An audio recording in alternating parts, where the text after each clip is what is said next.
शिक्षा क्षेत्र में पिछड़े अल्पसंख्यक समाज के बच्चों को उत्कृष्ट शिक्षा दिलवाने के लिए 1980 में फ्रेंड्स वेलफेयर सोसाइटी का गठन हुआ। आरंभिक दौर में अनेक बाधाओं का सामना करते हुए संस्था ने लगातार सफलता हासिल की, किंतु पिछले कुछ दिनों में संस्था को अवैध रूप से युद्ध का मैदान बना दिया गया। इस मुद्दे को लेकर संस्था के संस्थापक मोहम्मद याकूब, मोहम्मद यूनुस, मोहम्मद याकूब, मोहम्मद हनीफ ने एक पत्रकार परिषद लेकर अपनी चिंता तथा व्यथा व्यक्त की।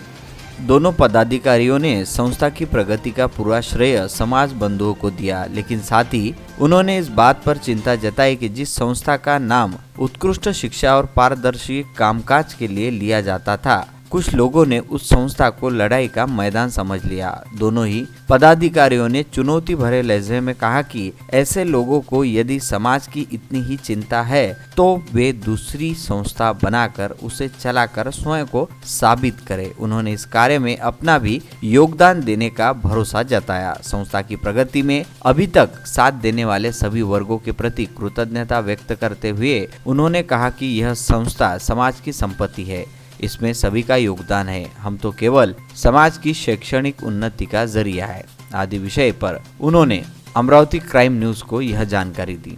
हमारी संस्था में हमारे साथ में तुम्हारे सादिक अली साहब प्रिंसिपल राममेघे कॉलेज के हैं, अतीक साहब है, और तुम्हारे छोटू साहब रिटायर्ड एग्जीक्यूटिव इंजीनियर, मकसूद अहमद एग्जीक्यूटिव इंजीनियर है, और तुम्हारे बाकी सब लोग हमारे साथ में हैं जो समाज को समझ सकते हैं, तालीम को समझ सकते हैं। वो लोग निसार कुरैशी साहब हमारे साथ में, सब लोग ये मेहनत करके पूरा काम चल रहा है हमारा। फ्रेंड्स वेलफेयर सोसाइटी ये अच्छे और नए उद्देश्य से जारी की गई थी, जिसका मकसद लोगों को सदम एरिया में मुस्लिम बस्ती में तालीम का देना था, और वो बहुत अच्छी तरीके से चल रही है।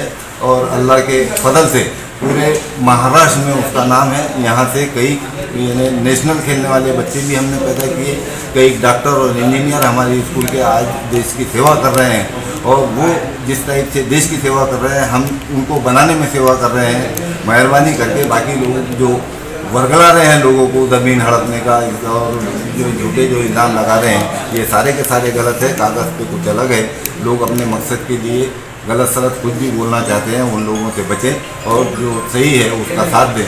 और आइंदा भी हम यही उम्मीद करते हैं कि जो आज तक लोगों ने हमारा साथ दिया अच्छे काम के लिए, वो आगे भी देते रहें। हम हमेशा उनकी तमन्नाओं को पूरा करेंगे और उनकी उम्मीदों को पूरा करने की कोशिश करेंगे। आज का मकसद क्या था आपका प्रेस कॉन्फ्रेंस?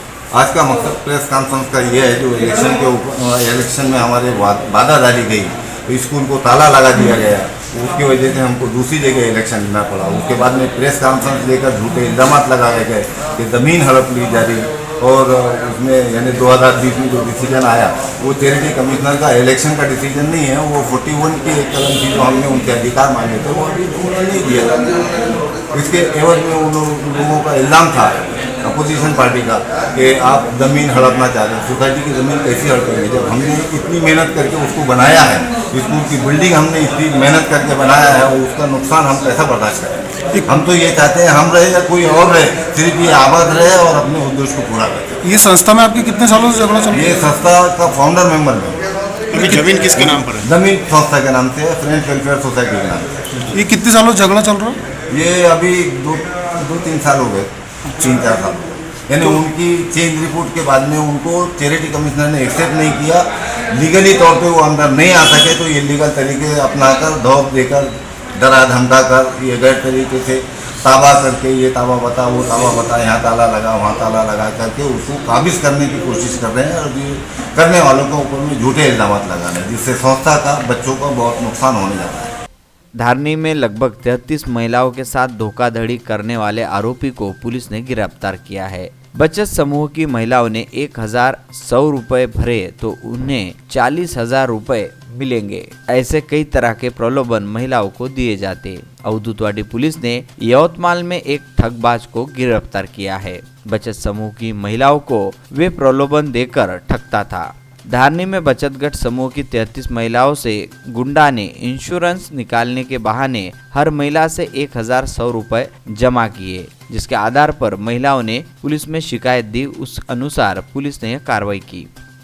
दरियापुर पुलिस थाना क्षेत्र में कुछ दिन पूर्व चोरी की घटना उजागर हुई थी। इस दौरान ग्रामीण अपराध शाखा पुलिस की टीम ने परतवाड़ा में गुप्त सूचना के आधार पर नाबालिग समेत अंतर्राज्यीय गिरोह के 2 चोरों को गिरफ्तार कर लिया। उनके पास से पुलिस ने मोटरसाइकिल, नगद 2,44,000-35,000 रुपए का माल बरामद किया, जबकि उसका एक साथी फरार होने में सफल हुआ। इन आरोपियों ने दरियापुर, परतवाड़ा, चांदूर बाजार, अंजनगांव, सुरजी, अमरावती शहर समेत मध्य प्रदेश में भी चोरी करने की बात कबूली है।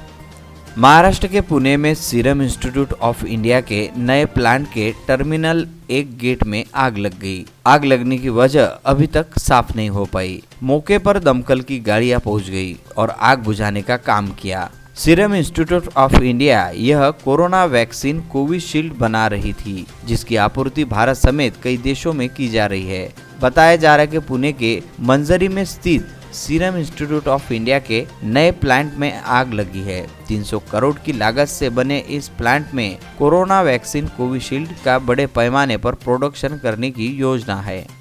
रामपुरी कैंप के तथा अमरावती शहर में सुपरिचित व्यक्तिमत्व यानी पार्षद श्रीचंद तेजवानी, इन्होंने रामपुरी कैंप के साई मंदिर परिसरवासी एवं साई मंदिर ट्रस्टियों की उपस्थिति में पंडित देवानंद पांडे के हस्ते विधिवत पूजा कर पंचायत अध्यक्ष डॉक्टर इंदरलाल गेमनानी, वरिष्ठ नागरिक श्री चंदमल रोचलानी, पूर्व पार्षद श्री मनोहरलाल सोनी के शुभ हस्ते भूमि पूजन कराया। साई मंदिर परिसर के सौंदर्यकरण का भूमि पूजन पार्षद श्रीचंद तेजवानी के हाथों किया गया। रामपुर कैंप स्थित साई मंदिर परिसर को साफ सुथरा रखने के साथ मंदिर को जोड़ने वाले मार्ग को सुव्यवस्थित करने हेतु विकास कार्य का भूमि पूजन किया गया। इस वक्त पार्षद श्रीचंद तेजवानी सहित परिसरवासी बहुसंख्य में उपस्थित थे।